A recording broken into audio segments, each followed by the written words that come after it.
নমস্কার শ্রোতা বন্ধুরা, গল্পকথার আসরের আজকের বৈঠকে যোগদান করার জন্য আপনাদের সবাইকে অনেক ধন্যবাদ।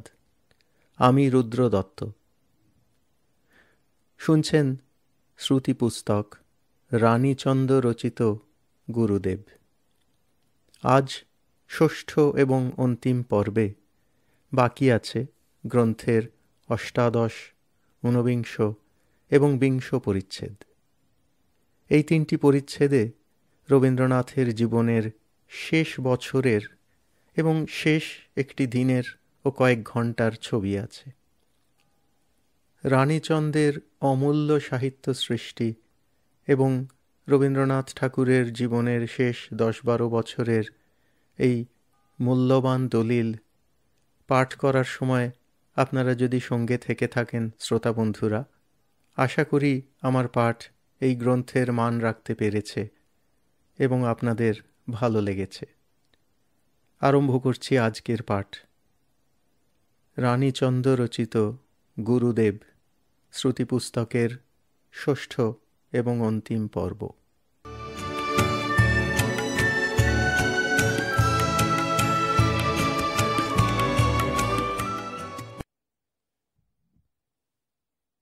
আঠেরো। গুরুদেব বলতেন, কবে যে ছুটি পাব, কোনো কাজ থাকবে না, বসে বসে শুধু আকাশ দেখব, গাছ দেখব, পথ দিয়ে লোকজন যাচ্ছে এই দেখে দেখে কাটিয়ে দেব। তা নয়, কেবল লেখা লেখা লেখা। আর ভালো লাগে না, ছবিও আঁকতে পারছি না। যখনই ভাবি আঁকি এইবারে, অমনি মনে হয় এই কাজ বাকি আছে, সেসব সেরে আঁকব। কিন্তু সেই বাকিই থাকে। দেশে গিয়েছিলাম সেবারে। গুরুদেব লিখলেন চিঠি। বর্ধমান থেকে ফিরে আসার পর থেকে শরীরটা একটুও ভালো বোধ হচ্ছে না। মনে হচ্ছে যেন স্বাস্থ্যের ভিত গেছে ভেঙে। রোজ বেলা 2টো থেকে 4টে পর্যন্ত হাত পা ঠান্ডা হয়ে দুর্বল ও অসুস্থ হয়ে পড়ে থাকি, তারপরে সেটা কেটে যায়। হয়তো দলবল নিয়ে পশ্চিম প্রদেশে গেলে সেই উপলক্ষে হাওয়া বদল হতে পারবে। ডাক্তারের মত এই, যকৃৎটা অসৎ ব্যবহার করছে।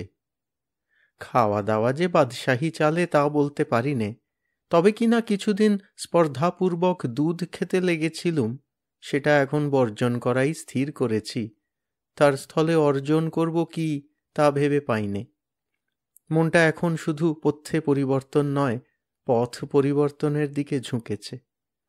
যে সমস্ত কাজে অকাজে এতকাল জড়িত বিজড়িত ছিলুম, তার জাল কেটে একেবারে ফাঁকায় বেরিয়ে পড়বার জন্য চিত্ত উৎকণ্ঠিত। কিন্তু খবরের কাগজওয়ালা মেসেজ চায়, কবি চায় অভিমত, জননী চায় কন্যার নাম, মুসলমান চায় তাদের প্রভুর নামে স্তবগান, মাদ্রাজি গ্রন্থকর্তারা 4 গ্রন্থের ভূমিকা। ডাকযোগে পত্র আসছে প্রত্যুত্তরের প্রত্যাশায়, মাসিক পত্র গদ্যে পদ্যে রসদের নিয়মিত বরাদ্দ দাবি করে, পাতানো নাতনিরা অভিমান করে, সুধীর কর আসেন পা টিপে টিপে প্রুফ নিয়ে, নানা প্রস্তাব নিয়ে, ইত্যাদি ইত্যাদি। গুরুদেব বলতেন, জানিস, এ হলো আমার বড় হবার শাস্তি। বেশ ছিলাম পদ্মার তীরে তীরে নদীর স্রোতে, সহজ আনন্দের দিন ছিল তখন। সেই দিন কি আর ফিরে পাব? বলতেন, দেখ না, কেমন সুন্দর মেঘলা করেছে, টিপ টিপ করে বৃষ্টি ঝরছে। এমন দিনে কোথায় চুপটি করে বসে বসে এইসব দেখব? না, কাজ আর কাজ, লেখা আর লেখা। বিধাতা যিনি যখন পারে টেনে তুলবেন, নাকালের এক শেষ করে এপারের যত ঢেউ খেতে খেতে তার পরে তুলবেন। আর কি হবে তোমাকে এসব কথা শুনিয়ে? এই দেখ না, জরুরি তাগিদ এসেছে, বাণী দিতে হবে, সেটা সেরে ফেলি আগে, এখন সরো তুমি এখান থেকে, বলে লেখার টেবিলে ঝুঁকে বসতেন। তার নিজের মনের উপর আশ্চর্য রকমের অধিকার ছিল। গভীর তত্ত্ব সে অন্য কথা, আমি বাইরের কথাটাই বলি। বহুবার দেখেছি গুরুদেবের জ্বর এসেছে, কি অসুস্থ হয়ে পড়েছেন। ভোর না হতে খবর নিতে গেছি কেমন আছেন, দেখি উঠে নিত্যকার মতো চেয়ারে বসে লিখতে শুরু করে দিয়েছেন। জিজ্ঞেস করলে বলতেন হয়তো যে মাথাটা একটু টলমল করছে, নয়তো ভালোই আছি এমনিতে। তিনি বলতেন, দেখ, শারীরিক কষ্ট আমি পাইনে মোটেই। একবার আমায় বিছে কামড়েছিল, সে কি যন্ত্রণা! হঠাৎ আমার মনে হলো, এ তো আমি কষ্ট পাচ্ছি নে, রবীন্দ্রনাথ বলে একজন কবি আছে, তাকে বিছে কামড়েছে। এই বলে আমি আমাকে আলাদা করে দেখতে লাগলুম। চট করে আমার যন্ত্রণা কোথায় গেল সব ভুলে গেলুম। মনে এমন একটা আনন্দ হলো যে এমনি একটা উপায় থাকতে লোকে কেন কষ্ট পায়। এই উপায়টি আমার আগে জানা ছিল না। সেই অবধি আমার শারীরিক কষ্ট হলে যে আমি কষ্ট পাচ্ছি তাকে দূরে সরিয়ে দিয়ে দেখি, কাছে আসতে দিই না। দেখতামও তাই। জ্বর হয়েছে গুরুদেবের, তাই নিয়েই কলকাতা এলেন। জ্বর বাড়ল, জ্বরের প্রকোপও বাড়ল। গুরুদেব উঠে দাঁড়াতে পারছেন না। সেই দিনই বিকেলে কলকাতা ইউনিভার্সিটিতে তাঁর বক্তৃতা দেবার কথা। কাছে যাঁরা ছিলেন ভাবলেন খবর পাঠিয়ে দেওয়া হোক, আজ বক্তৃতা হবে না। গুরুদেব বললেন, সে হয় না, ব্যবস্থা হয়ে আছে, সকলে অপেক্ষায় থাকবে, আমি যাব। গুরুদেবকে বাধা দেবে কে? তিনি উঠলেন, সাজ পোশাক বদল করলেন, সিঁড়ি দিয়ে নিচে নামলেন, ইউনিভার্সিটিতে গিয়ে বক্তৃতা দিলেন। ফিরে এসে সেক্রেটারি বললেন সবাইকে যে এমন বক্তৃতা আর শোনেননি গুরুদেবের। হলের এ প্রান্ত ও প্রান্ত সমান সুরে ধ্বনিত হয়েছে তাঁর প্রতিটি কথায়। বলেন আর বিস্ময় মানেন। বাড়ি হতে বের হবার আগের মানুষ বক্তৃতা দেবার কালে কি করে আমূল বদলে গেলেন। 1 ঘণ্টার মধ্যে এমন পরিবর্তন দেহে মনে কি করে সম্ভব? কর্মে অবহেলা দেখিনি কখনো তাঁর। অন্য কেউ করলেও সইতে পারতেন না। চিঠির উত্তর দিতে বিলম্ব ঘটতে পারত না। যেগুলি সেক্রেটারির উত্তর দেবার কথা, পাশাপাশি বাড়িতে থাকি, মুখে তাগিদ দিয়েও শান্তি থাকত না। মুহুর্মুহু ছেঁড়া কাগজে স্লিপ লিখে পাঠাতেন, আরেকবার মনে করিয়ে দিচ্ছি, 1 নভেম্বরের কথা। এরকম চিঠির দেরিতে উত্তর দেওয়া আমার পক্ষে রূঢ়তা। আবার স্লিপ আসত, গভর্নরের চিঠিটা অবিলম্বে পাঠানো কর্তব্য মনে করি। যারা অনশনে মরছে তাদের জন্যে মন অত্যন্ত উদ্বিগ্ন হয়ে আছে। এমনিতর আসতেই থাকত স্লিপ। গুরুদেবের অবসন্ন মূর্তি যদি বা সইতে পারতাম, তাঁর থমথমে ভাব বড় দুঃসহ লাগত। তাঁর সে মূর্তি দৈবাতি দেখা যেত। কিছু বলতেন না কাউকে, কথা কইতেন না কারো সাথে। ফিরে তাকানো নেই এদিকে ওদিকে, কোলের মাঝে জড়ো করা হাত, সুদূরে দৃষ্টি, স্থির নিষ্কম্প মূর্তি। রোগশয্যায় এ অবস্থায় দেখেছিলাম একদিন। সেদিন অভিজিৎ বাঁচিয়েছিল আমাদের। গুরুদেব রোগশয্যায়, দিনের পর দিন একটা নিয়মে চলছিল। গুরুদেব তখন উদয়নের নিচের তলার একটি ঘরে থাকেন। গুরুদেব সকলের হাতের সেবা নিতে পারতেন না। একান্ত যারা অতি কাছাকাছির, তাদের হাতের সেবাই নিতেন কেবল। তাই আমরা যারা তাঁর সেবার অধিকার পেয়েছি, সকাল দুপুর বিকেল রাত্রি 24 ঘণ্টা পালা করে থাকি। সুরেন্দা রোজ এর ওর সময় পাল্টে পাল্টে নতুন নতুন চার্ট তৈরি করে দরজার বাইরে ঝুলিয়ে দেন। আমরা তাই দেখে দেখে আপন আপন সময় মতো ঘরের ভিতরে ঢুকি। একজন এলে অন্যজন বেরিয়ে আসি। গুরুদেবকে ঘিরে যারা থাকতাম, সকলকে তিনি সর্বদা হাসিতে কথায় ভরিয়ে রাখতেন চিরকাল, এমনকি রোগশয্যায়ও। একদিন গুরুদেব বেশ সুস্থ বোধ করছিলেন, মনও খুশি ছিল। এই অবস্থায় তিনি যখন কথাবার্তা কইতেন, গল্প করতেন, আমরা ঘিরে দাঁড়াতাম। রোগীর ঘরের আটকে থাকা হাওয়া এমনি করে ক্ষণে ক্ষণে ছাড়া পেত। আমাদের মন হালকা হতো। সেদিনও সকালে সেই রকম এ কথা ও কথা তুলতে তুলতে গুরুদেবের এক প্রিয় পাত্রের বিবাহের কথা তুললেন। অমুককে আবার বিয়ে দেওয়া যায় না অমুকের সঙ্গে। বিষয়টা কৌতুকচ্ছলেই হচ্ছিল গোড়া থেকে। আমরা হাসছিলাম শুনে। এমন সময় আমাদেরই একজন পাত্র সম্পর্কে অবজ্ঞাসূচক মন্তব্য করে ফেলল। গুরুদেবের হাসি কথা বন্ধ হয়ে গেল, যেন মুহূর্তে অন্য মানুষ হয়ে গেলেন। আস্তে আস্তে ঘর থেকে সকলে নিঃশব্দে সরে গেলাম। সকাল গেল, দুপুর গেল, সেই এক ভাব। যার যখন সে ঘরে থাকবার কথা, সে ছাড়া কেউ ঘরে ঢুকছে না। যে ঘরে আছে তারও সাহসে কুলোচ্ছে না তার সামনে যাবার, কৌচের পিছনে দাঁড়িয়ে সময় কাটিয়ে দিচ্ছে। ওষুধ খাবার সময় হলে ওষুধের গ্লাসটি এগিয়ে ধরছে, গুরুদেব দৃষ্টি না ফিরিয়েই ওষুধ খেয়ে গ্লাস ফিরিয়ে দিচ্ছেন। সকলের মনেই একটা অস্বস্তি, কি করা যায়? গুরুদেব ফুল ভালোবাসেন।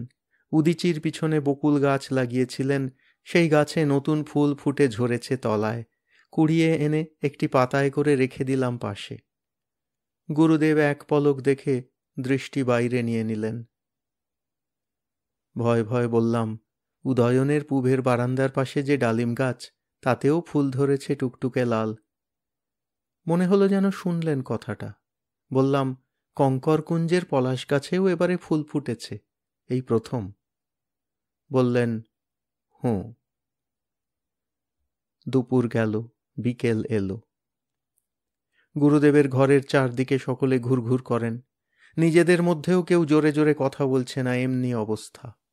গুরুদেবের অসুস্থতার কথা ভেবে ভাবনা আরও বাড়ল। কি উপায়? গুরুদেব খোলা আকাশ ভালোবাসেন। মনে হলো পূবের বারান্দায় যদি নিয়ে যাওয়া যায় হয়তো খুশি হয়ে উঠবেন। গুরুদেব রাজি হলেন, বাইরে আসতে আগ্রহই দেখালেন। ধরাধরি করে চাকাওয়ালা চেয়ারে বসিয়ে তাকে সামনের বারান্দায় আনা হলো। মনে আশা, এবারে হয়তো গুরুদেব আমাদের সঙ্গে কথা কইবেন। কৌচের পিছনে তফাতে দাঁড়িয়ে অপেক্ষা করছি আমরা। গুরুদেব কোনো কথাই বললেন না। মনে মনে সকলে তখন প্রার্থনা করছি একটা কিছু ঘটনা ঘটুক যাতে গুরুদেব কথা কয়ে ওঠেন। বারান্দার সামনে লাল কাঁকরের চওড়া আঙিনা, তার ধার দিয়ে পথ। উত্তরায়ণে আসতে যেতে এই পথেই যেতে হয় সকলকে। মনে মনে ভাবছি, এই পথে এখন কেউ একজন এসে পড়ুক, তাকে ডেকে আনি গুরুদেবের কাছে। রোগীর ঘরে আমাদের দেখে দেখে হয়তো একঘেয়ে হয়ে গেছে গুরুদেবের, অন্য কেউ এলে ভালো লাগবে। কেউ আসে না কেন, আসছে না কেন করতে করতে দুজন অতিথি এলেন সেই পথে। গুরুদেব অসুস্থ, তাঁকে তো আর দেখতে পাবেন না, উত্তরায়ণ ঘুরে দেখে যাবেন তাঁরা শুধু। অতিথি দুজনকে ডেকে আনা হলো। তাঁরা অপ্রত্যাশিতভাবে গুরুদেবের দেখা পেয়ে আনন্দে আপ্লুত হয়ে গেলেন। গুরুদেব অতি কষ্টে, কোথা হতে আসছ, কদিন থাকবে, দু একটি কথা বলেই চুপ করে গেলেন। এক শিক্ষক যাচ্ছিলেন অফিস ফেরত, এই পথে তাঁকে ডাকা হলো, বলা হলো গুরুদেবের সঙ্গে দু চারটে হালকা কথা বলতে। এক অতিথি ভদ্রমহিলা গুরুদেবকে গান শোনাবেন শখ, তাকে আনিয়ে গান গাওয়ানো হলো। গুরুদেব শুনতে পেলেন কি পেলেন না তাঁর মুখ দেখে বোঝা গেল না। আর কাকে আনা যায়? রথিদা বোঠান সেক্রেটারিকে ধরে আনবার জন্য লোক পাঠালেন আশ্রমে, কি একটা কাজে উনি গিয়েছেন সেখানে। ভাবলেন অনিল হয়তো এই আবহাওয়াটা কাটিয়ে দিতে পারবে। ওর অভ্যেস ছিল ঝড়ের মতো এসে দুমদাম করে কথা গল্প বলে আবার তেমনি করেই চলে যেতেন। গুরুদেব হেসে উঠতেন, তিনি ভালোবাসতেন ওর এই ভঙ্গি। উনি এলেন, ছুটতে ছুটতেই এলেন। সকাল হতেই ব্যাপার গুরুতর জানেন, জেনেই দূরে দূরে আছেন। এ ধরনের অবস্থায় কাছাকাছি তাকে পাওয়া যায় না কখনো। তলব পেয়ে এলেন। যে মানুষ আপন খুশিতে কথা বলে যান, কার মনের হাওয়া কোন দিকে বইছে খবর রাখেন না বড়, সেই মানুষও আজ থেমে রইলেন, বারবার চেষ্টা করেও কথা সমাপ্ত করতে পারলেন না। এমন সময় 4 বছরের অভিজিৎ খেলার মাঠ হতে খেলা শেষ করে বাড়ি ফিরছে ওই পথ দিয়ে। সবাই ফিসফিসিয়ে উঠলেন, ধরো ধরো, অভিজিৎকে ধরো। ধরতে হলো না অভিজিৎকে। সে গুরুদেব দাদুকে বাইরে দেখেই ছুটে এলো, এসেই দাদুর গা ঘেঁষে গিয়ে দাঁড়ালো, বললে, জানো দাদু, তোমার সব কবিতা আমি মুখস্থ করে ফেলেছি, আর একটাও বাকি নেই। গুরুদেব বললেন, সত্যি নাকি, সব শিখে ফেলেছ? হ্যাঁ দাদু, সব। তাহলে তো তোমার জন্য আবার আমার নতুন করে কবিতা লিখতে হবে দেখছি। আমাদের তখন নিঃশ্বাস যেন একটু হালকাভাবে পড়তে শুরু করেছে। গুরুদেব ও অভিজিতের কথা জমে উঠল। উচ্ছ্বাসের ধাক্কায় অভিজিৎ ডান হাঁটুটা গুরুদেবের কোলের উপর তুলে দিয়েছে কখন, বলছে, জানো দাদু, আজ কোন কবিতাটা শিখেছি, শোনো।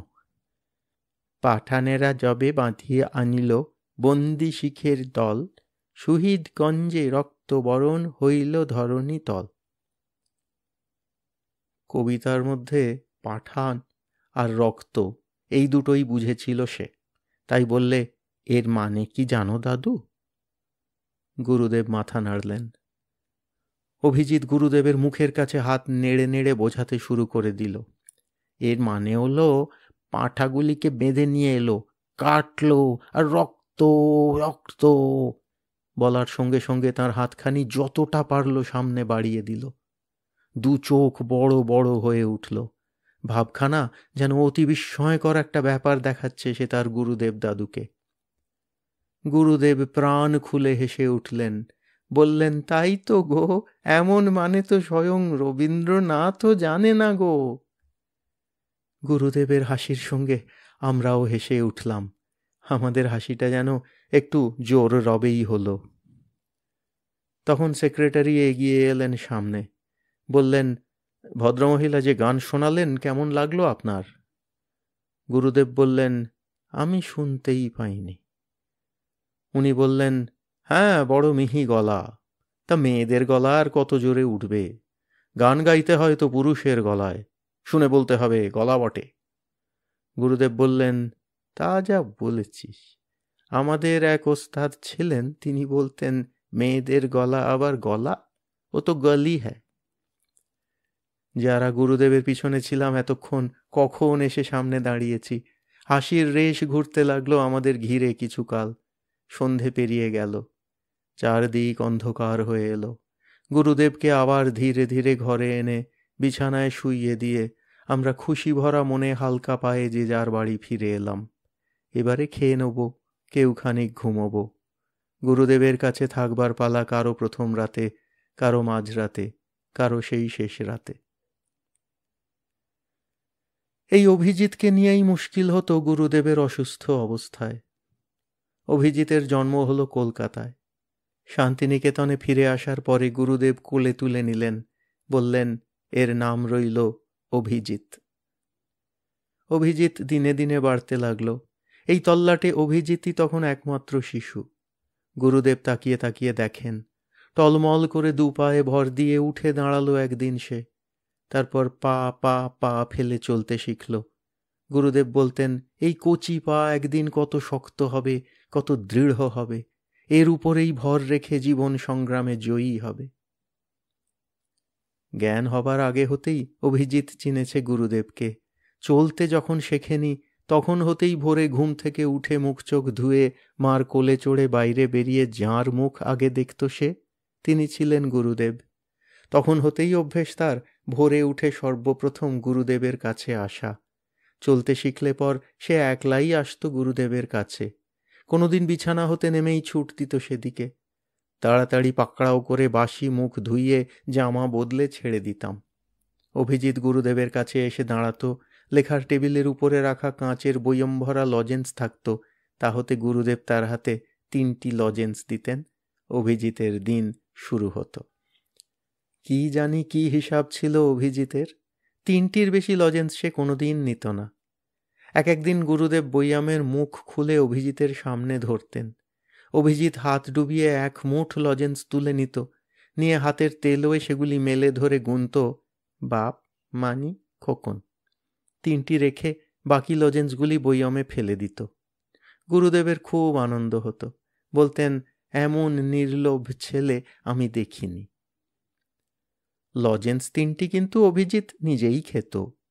বাপ, মানি, খোকন এ ছিল তার গণনার পদ্ধতি, তার নিজেরই সৃষ্টি। সবাই দেখে হাসত, মজা পেত। এই 3টি লজেন্স রোজ অভিজিতের চাই গুরুদেবের কাছ থেকে।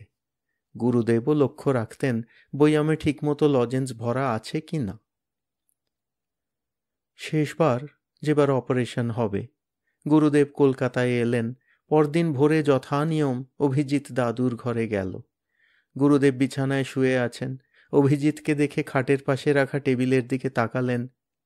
লজেন্সের বয়ম নেই সেখানে। এবারে শান্তিনিকেতন হতে অসুস্থ গুরুদেবকে নিয়ে আসার সময় সকলেরই মন খুব খারাপ ছিল, কি জানি কি হয়। লজেন্সের কথা কারো মনে থাকবারও কথা নয়। অভিজিৎকে খালি হাতে ফিরে যেতে হলো।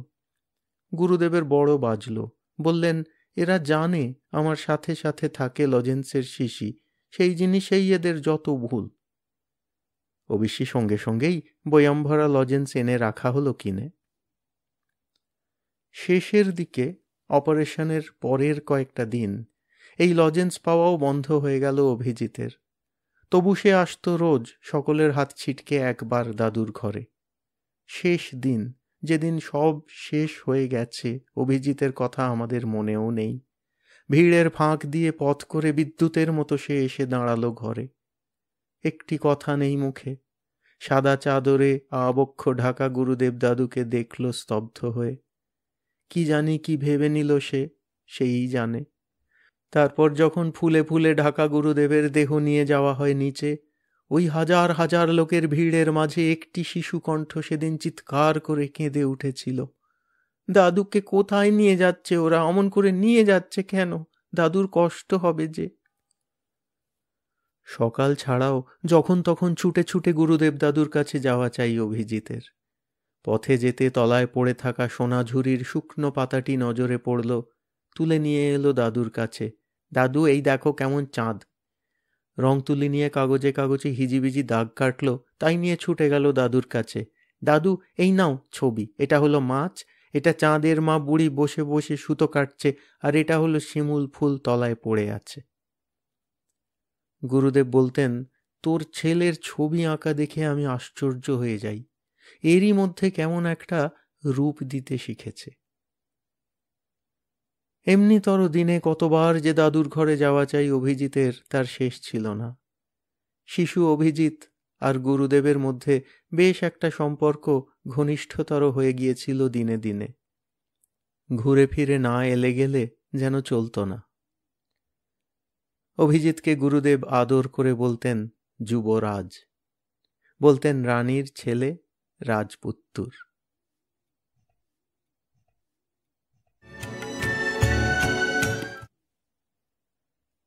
19 সেবার শেষবার কালিম্পংয়ে গুরুদেব হঠাৎ খুব অসুস্থ হয়ে পড়লেন। তাকে নিয়ে আসা হচ্ছে কলকাতায়। খবর পেয়ে জোড়াসাঁকোয় চলে এলাম। যে গুরুদেবকে কতবার কত অসুস্থতায়ও বিছানায় শুয়ে পড়তে দেখিনি, ইজি চেয়ারে এলিয়ে বসতেন ওই পর্যন্ত, সেই গুরুদেবকে যখন স্ট্রেচারে করে গাড়ি হতে নামানো হলো, দেখে বুকের ভিতরটা মুচড়ে উঠল। জোড়াসাঁকোর দোতলায় পাথরের ঘরে তাকে এনে তোলা হলো। সেই ঘরেই থাকেন। কয়দিন খুবই আশঙ্কায় কাটল। ধীরে ধীরে ভালোর দিকে মোড় ঘুরতে লাগল। গুরুদেব সুস্থ হয়ে উঠতে লাগলেন। তখনও তাকে বিছানায় উঠিয়ে বসাবার অবস্থা আসেনি। ভ্রাতৃদ্বিতীয়া এলো। গুরুদেবের এক দিদি জীবিত তখন, বর্ণকুমারী দেবী। তিনি এলেন 80 বছরের ভাইকে ফোঁটা দিতে। সে এক অপূর্ব দৃশ্য, আজও ভাসে ছবি চোখের সামনে। গৌরবরণ একখানি শীর্ণ হাতের শীর্ণতর আঙুলে চন্দন নিয়ে গুরুদেবের কপালে কাঁপতে কাঁপতে ফোঁটা কেটে দিলেন। দুজন দুপাশ হতে ধরে রেখেছি বর্ণকুমারী দেবীকে।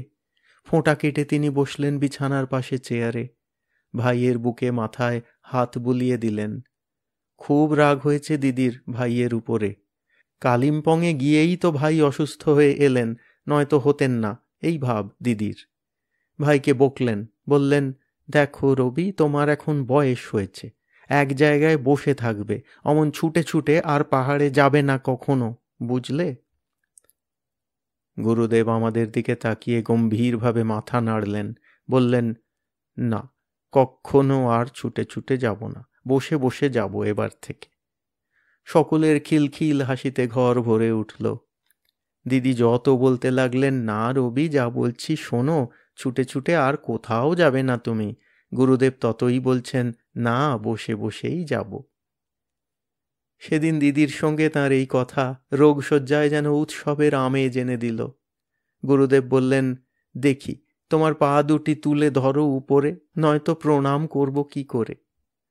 দিদি বললেন, থাক, এমনিতেই হবে, তোমাকে আর পেন নাম করতে হবে না কষ্ট করে।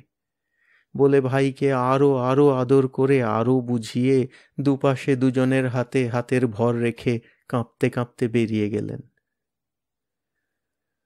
গুরুদেবকে নিচু হয়ে কারো পা ছুঁয়ে প্রণাম করতে একবারই মাত্র দেখা গেছে আমাদের কালে। তাও আমি দেখিনি, উনি দেখেছেন। ওর কাছেই শুনেছি গল্প, বলেছিলেন সে যে কি সুন্দর লাগছিল গুরুদেবকে দেখতে তখন। সুরেন ঠাকুর মশায়ের অসুখ। গুরুদেব তাঁকে খুবই ভালোবাসতেন, তিনি দেখতে গেলেন। সেই সঙ্গে সুরেন ঠাকুর মশায়ের মা সত্যেন্দ্রনাথের স্ত্রী গুরুদেবের মেজ বোঠান, তাঁর সঙ্গেও দেখা করলেন। মেজ বোঠানের বয়স তখন প্রায় 85-র কাছাকাছি। গুরুদেব নিচু হয়ে মেজ বোঠানের পা ছুঁয়ে প্রণাম করলেন। গুরুদেব একটু ভালো হতেই আশ্রমে ফিরবার জন্য ব্যাকুল হয়ে পড়লেন। ডাক্তাররাও ভাব দেখে অনুমতি দিলেন। গুরুদেব আশ্রমে এলেন। উদিচি থেকে গিয়েছিলেন কালিম্পংয়ে, কিন্তু ফিরে এসে আর উদিচিতে ঢোকা হলো না তাঁর। উদিচিতে একটিমাত্র ঘর, নিচে উপরে একই ব্যবস্থা। ডাক্তার, ভৃত্য, সেবক, সেবিকা সবাইকে নিয়ে স্থান বেশি চাই। উদয়ন প্রকাণ্ড বাড়ি, রথিদা বোঠানও থাকেন সেখানে। তাঁদের কাছাকাছি এক বাড়িতে গুরুদেব থাকলে সব দিক হতেই সুবিধে। তাই গুরুদেবকে উদয়নেই আনা হলো। কয়দিন পরে ভালো হলে পাশের জাপানি ঘরে এলেন। এখন সেই জাপানি ঘর নেই, দেয়াল ভেঙে ঘর বারান্দা এক করে দেওয়া হয়েছে। সেই জাপানি ঘরের গোল জানালার পাশে একদিন দুপুরে গুরুদেব এক লম্বা কৌচে বসে আছেন। এখন গুরুদেব অনেকটা ভালো, মাঝে মাঝে পড়াশোনা করেন, লেখেন, দু একটা ড্রয়িংও করেন। আমাদের সেবা করবার মতো করণীয় কাজ তেমন কিছু নেই, বিশেষ করে দুপুর বেলাটাতে। কেবল ঘড়ি ধরে ওষুধ ঢেলে খাওয়াই আর পাশে চুপটি করে বসে থাকি। গুরুদেবের হাত কি পা কি মাথা যেই একটু নড়ে ওঠে, এগিয়ে গিয়ে শুধুই কিছু কি চাই গুরুদেব? গুরুদেব হয়তো বললেন, কলমটা দে, বা খাতাটা দে, বা চাদরটা এনে পা দুটো ঢেকে দে, শীত করছে, এই রকম টুকটাক কাজ আর কি। সেদিন তেমনি দুপুরে আমার পালা। আমি এটা ওটা সেরে গুরুদেবের পাশে বসে আছি। গুরুদেব বললেন, দেখ, আমার জন্য তোদের কত সময় নষ্ট হয়, এটা আমার বড় লাগে। এখন তো আমি অনেক ভালো হয়ে গেছি, বেশি কিছু তোদের করবার নেই। চুপ করে বসে না থেকে কিছু বরং কর এই সময়টাতে, আমার তাতে ভালোই লাগবে। বই পড়, না হয় কিছু লেখ। গুরুদেব কতবার কতভাবে আমাকে লেখার কথা বলেছেন আগে, হেসে উড়িয়ে দিয়েছি। লিখব আমি? এও একটা সম্ভবপর কথা নাকি? গুরুদেব বলেছেন, দেখি না একবার চেষ্টা করে। বলেছেন, তুই ছবি আঁকতে পারিস, লিখতেও পারবি, কবিতা লেখ, লিখেই দেখ না, দেখবি ঠিক হয়ে যাবে। শুনে হেসেছি। কিন্তু এই দুপুরে আজ যখন গুরুদেব বললেন, তুই লেখ রানী, যা হোক কিছু একটা লেখ, সময় নষ্ট করিস নে, সেদিন কি জানি কেন হাসতে পারলাম না, হাসি এলো না। বললাম, গুরুদেব, লিখতে তো জানি না আমি, কখনো লিখিনি। তবে এবারে আপনার অসুখের সময়ে অবনীন্দ্রনাথ কিছু বলেছিলেন একদিন, তা নোট করে রেখেছি। যদি দেখিয়ে দেন তবে তা থেকে একটা লেখা তৈরি করতে পারি। গুরুদেবের অসুস্থ অবস্থায় কলকাতায় অবনীন্দ্রনাথ রোজ সকালে বিকেলে ও বাড়ি হতে এ বাড়ি আসেন, রবি কাকার খবর নেন। ঘরে আর ঢোকেন না, বলেন, ও বাবা, রুগ্ন সিংহ বিছানায় পড়েও আমি দেখতে পারবো না। গুরুদেব একটু ভালোর দিকে, অবনীন্দ্রনাথের মনও ভালো সে খবরে। সেদিন বিচিত্রা হলে বসে কথায় কথায় অনেক কথাই বলে গেলেন সকালে। যাবার সময় বললেন, রানী, অনেকে আমায় জিজ্ঞেস করে, কাউকে আমি বলতে পারিনি কিছু। আজ কেমন এসে গেল আপনা হতে। এগুলি মূল্যবান কথা, নষ্ট করো না, ধরে রেখো। বলে অবনীন্দ্রনাথ চলে গেলেন। তাঁর কথা কয়টি কেবলই আমার মনে ঘুরতে লাগল। এ এক বিষম দায়িত্বভার মনে হলো। কিন্তু কি করে রাখব, কেমন করে ধরব? শেষ রাতে গুরুদেবের ঘরে ডিউটি দিই আর ভাবতে থাকি। শেষে মনে হলো, যেমন যেমন অবনীন্দ্রনাথ বলেছেন ঠিক তেমনি মনে এনে এনে লিখে রাখি। গুরুদেবের মাথার দিকে ঘরের কোণে রাখা নিভু নিভু কেরোসিনের লণ্ঠনের আলোয় বসে বসে লিখলাম পরপর কয়েকদিন। সে সময়টায় একলাই থাকতাম আমি গুরুদেবের ঘরে। ভাবলাম এইভাবে ধরা তো থাক কথাগুলি, এরপরে সুযোগ মতো কোনো ভালো লেখককে দিলে এ থেকে একটা ভালো লেখা তৈরি করে দেবেন। গুরুদেব বললেন, সেই লেখাগুলি আছে তোর কাছে? বললাম, হ্যাঁ। যা নিয়ে আয় তো। উদয়নের পাশেই কোণার্ক। দৌড়ে এসে দেরাজ খুলে লেখাগুলো নিয়ে গুরুদেবের কাছে এলাম। গুরুদেব পড়তে লাগলেন। 2-3 পাতা পড়বার পরই দেখি তাঁর কপাল ঘামতে শুরু করেছে। লিখলে কি পড়লে অল্পেতেই এখন গুরুদেব ক্লান্ত হয়ে পড়েন। আমার ভাবনা হলো, মনে হলো এই পাতাটা পড়া হলেই বলি, গুরুদেব আর না, বাকিটা কাল পড়বেন। যেই বলতে যাব অমনি গুরুদেব পলকে পাতা উল্টে অন্য পাতা পড়তে লাগলেন। এমন এক মনে পড়ছেন যে পড়ার মাঝে শব্দ করিয়ে সাহস হয় না। পাতার পর পাতা এভাবেই চলল। থামাবার মতো ফাঁক পাইনে। দেখতে পাচ্ছি গুরুদেবের মুখ লাল হয়ে উঠেছে, কপালের ঘাম বড় বড় ফোঁটায় ফুটে উঠছে। ভয় ভাবনায় চঞ্চল হয়ে উঠলাম। একবার তাঁর হাতে ধরে রাখা কাগজগুলোর দিকে চাই, একবার মুখের দিকে তাকাই। যেন এক নিঃশ্বাসে গুরুদেব সবটা পড়ে ফেললেন। বললেন, এ অপূর্ব হয়েছে, স্পন্টেনিয়াস হয়েছে। অবন বলে যাচ্ছে, আমি শুনতে পাচ্ছি। এতে বদলাবার কিছু নেই। তুই অবনের কাছ থেকে আরও গল্প আদায় করে নে। এমনি করে না বলিয়ে নিলে ও বসে লিখবার ছেলে নয়। বলে গুরুদেব ওই লেখারই একধারে লিখলেন অবনীন্দ্রনাথকে। সে চিঠি অবনীন্দ্রনাথ যেমন ছোট ছেলে রঙিন খেলনা পেলে খপ করে নিয়ে মুঠোয় লুকোয়, টুকরো কাগজের চিঠিখানা তেমনি করেই নিয়ে নিলেন। বললেন, রানী, এ চিঠি তোমাকে দেব না। এ যে রবিকা আমায় লিখেছেন, আমার চিঠি। চিঠিতে লিখেছিলেন, অবন, কোমর বেঁধে বসে লিখবার ছেলে তুমি নও। এই জিনিস তুমি ছাড়া আর কারো মুখে হবে না। রানীকে তুমি এমনিতর আরও গল্প দাও। আরও ছিল, সবটা মনে আসছে না। কিছুদিন পর গুরুদেব আমাকে পাঠিয়ে দিলেন কলকাতায়। বললেন, যা, অবনের কাছ থেকে আরও গল্প নিয়ে আয়। সে একটা সময় গেছে আমার, সোনায় মোড়া সময়। গুরুদেবের স্নেহ উপচে পড়ছে অবনীন্দ্রনাথের উপর। আমায় দিয়ে বলে পাঠালেন, অবনকে গিয়ে আমার নাম করে বলিস আমি শুনতে চেয়েছি। অবনীন্দ্রনাথ খুশিতে উছলে উঠছেন। রবিকা গল্প শুনে খুশি হয়েছেন, আরও শুনতে চাইছেন। বললেন, যত পারো নিয়ে যাও, রবিকাকে গিয়ে শোনাও। আমি যেন দুজনের স্নেহ ভালোবাসার বাহন হয়ে গিয়েছিলাম তখন। জোড়াসাঁকোর 6 নম্বর বাড়িতে তখন আমি একা। অবনীন্দ্রনাথ রোজ সকালে বিকেলে আসেন 5 নম্বর থেকে। 2-3-4 ঘন্টা বসে এক বেলা গল্প বলে যান। সারা রাত জেগে সেগুলি আমি লিখে ফেলি, পরদিন ভোরে তাঁকে শোনাই। তারপর আবার নতুন গল্প শুনি। অবনীন্দ্রনাথের মহা আগ্রহ। বলেন, যত পারো নিয়ে যাও, সময় আমারও বড় কম। কে জানত রবিকা আমার এইসব গল্প শুনে এত খুশি হবেন। বলতে বলতে তাঁর চোখ ছলছলিয়ে আসত। 7 দিনে কতকগুলি গল্প লিখে ফিরে এলাম আশ্রমে। অবনীন্দ্রনাথ বলে দিলেন, এবারকার মতো এই নিয়ে যাও, গিয়ে শোনাও রবিকাকে। ওর অসুস্থ শরীরে বেশি উৎসাহ আনন্দ দিতেও ভয় হয়। এই বুঝে লেখা ওকে শুনিও। এই গল্পগুলি শুনে রোগশয্যায় যদি উনি মুহূর্তের জন্যও খুশি হন, সেই হবে আমার শ্রেষ্ঠ পুরস্কার। গুরুদেব তখন উদয়নের দোতলার ঘরে। জানলা দিয়ে দূর দেখতে পাবেন বলে আনা হয়েছে উপরে। গুরুদেব জানলার ধারে বসেছিলেন সকালবেলা।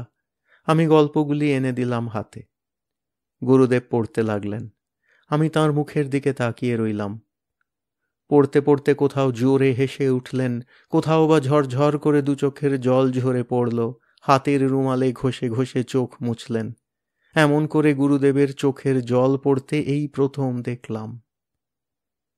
বললেন, আশ্চর্য রূপ দিয়েছে, ছবির পরে ছবি ফুটিয়ে গেছে অবন।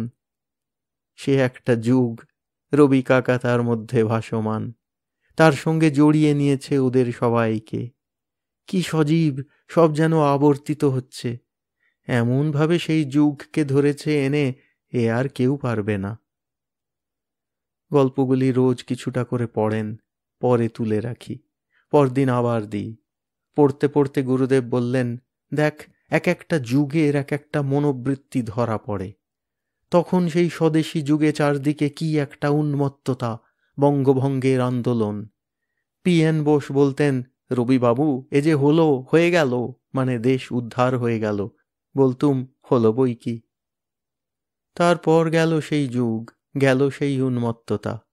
সিরিয়াস হয়ে গেলুম, এখানে চলে এলুম। খোড়ো ঘর, আসবাবপত্র নেই, গরিবের মতো বাস করতে লাগলুম। কি সুন্দর অবন সেকালের আমাকে তুলে ধরেছে। সবাই ভাবে আমি চিরকাল বাবুয়ানি করেই কাটিয়েছি, পায়ের উপর পা তুলে দিয়ে। কিন্তু কিসের ভিতর দিয়ে যে আমাকে আসতে হয়েছে, এই লেখাগুলোতে তা স্পষ্ট রূপে ধরা পড়েছে। যেদিন পড়া শেষ হয়ে গেল, কাগজগুলি সরিয়ে নেব বলে উঠে এগিয়ে এলাম। গুরুদেব কোলের উপরে রাখা লেখাগুলির উপর বাঁ হাতখানি চাপা দিয়ে রইলেন। আমি চুপ করে দাঁড়িয়ে রইলাম। গুরুদেব বললেন, রথিকে ডাক। রথিদাকে ডেকে আনলাম। রথিদা এসে দাঁড়ালেন পিছনে। গুরুদেব বুঝতে পারলেন। লেখার কাগজগুলি হাতে নিয়ে ঘাড়ের পাশ দিয়ে তুলে ধরলেন, বললেন, প্রেসে দাও। রথিদা লেখাগুলো নিয়ে ফিরে চলে গেলেন। এই হল ঘরোয়া বইয়ের সূত্রপাত। এই জানালার ধারে এমনি করেই বসে গুরুদেব নতুন গানে সুর দিয়েছিলেন। ওই মহামানব আসে, দিকে দিকে রোমাঞ্চ লাগে, মর্তধূলির ঘাসে ঘাসে। আরও কত কবিতা লিখলেন। একদিন একটা লম্বা কাগজে নারী কবিতাটি লিখে আমায় দিলেন, নিচে নাম সই করে। বললেন, তোকে উপলক্ষ করে বিশ্বের নারীদের লিখলাম। রোগী তোদের কাছে দেবতার মতো। যে নারী কর্তব্যকে নিজের মধ্যে নেয়, তার উপরেই পড়ে বিশ্বের সেবার ভার, পালনের ভার। সেখানে নারীরা ইউনিভার্সাল। বিশ্বের পালনী শক্তি তোদের মধ্যেই আছে। বললেন, রানী নামেই আরম্ভ করেছিলাম কবিতা, শেষে রানী কেটে নারী করে দিলাম। হেসে বললেন, তা তুই নারী তো বটিস। সেই সময়েই গুরুদেবের একটা ইচ্ছা জাগল, তিনি আশ্রমের শিল্পী, জ্ঞানী, গুণী কয়েকজনকে নিজে উপাধি দেবেন। বললেন, যাঁরা সে সম্মান পাবার যোগ্য, তাঁরা তা হতে বঞ্চিত থাকবেন কেন। বললেন, উপাধিগুলি লিখে রাখত, নয়তো ভুলে যাব পরে। দুদিন ধরে গুরুদেব আমাকে দিয়ে উপাধিগুলি লেখালেন।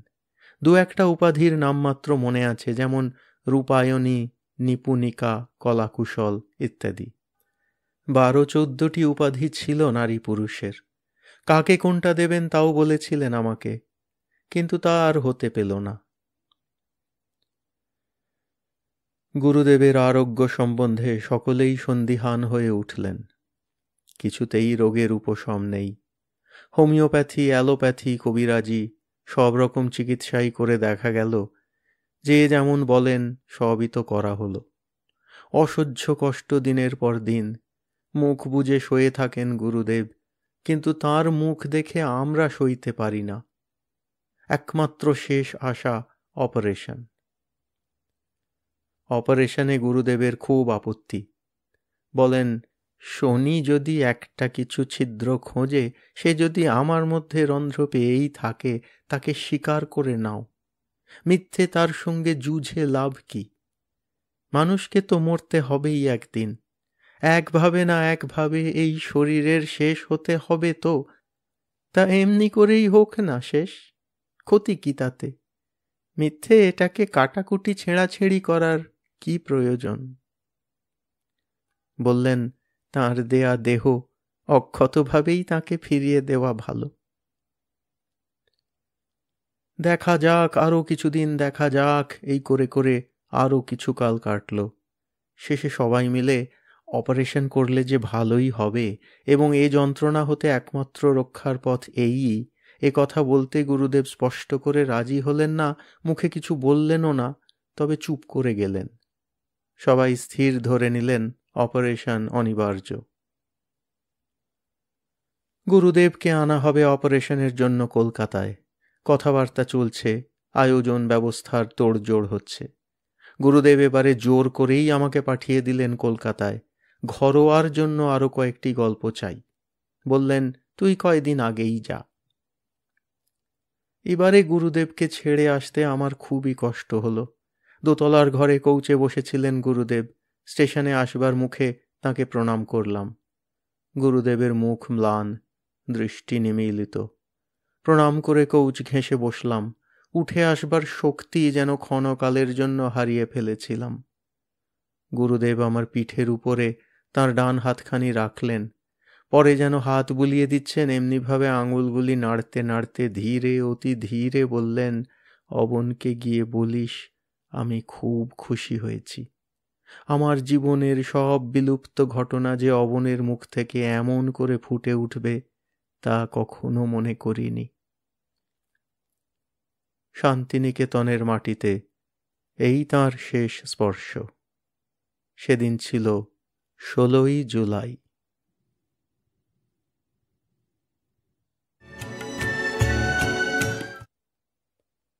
কুড়ি 25শে জুলাই 1941 সাল। শুক্রবার বেলা 3:15 সময় গুরুদেব এলেন আবার জোড়াসাঁকোর বাড়িতে।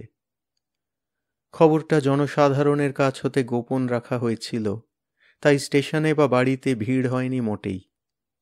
বেশ নিরিবিলিতেই গুরুদেবকে আনা হলো। সারাদিন ট্রেনে গরমে তিনি কষ্ট পেয়েছেন, খুব ক্লান্ত হয়ে পড়লেন। যে স্ট্রেচারে করে তাঁকে আনা হলো তাইতে সেইভাবেই শুয়ে রইলেন। খাটে আর তোলা গেল না তখন। বললেন, এখন আর আমাকে নাড়াচাড়া করো না, এইভাবেই থাকতে দাও। জোড়াসাঁকোর পুরনো বাড়ির দোতলায় সেই পাথরের ঘরেই এবারও তাঁর থাকবার ব্যবস্থা করা হয়েছিল। আগে এই পাথরের ঘরই বসবার ঘর হিসেবে ব্যবহার হতো এ বাড়িতে। এবারে অপারেশন হবে বলে আগে হতে ঘরের সব জিনিসপত্র বের করে দেওয়া হয়েছিল।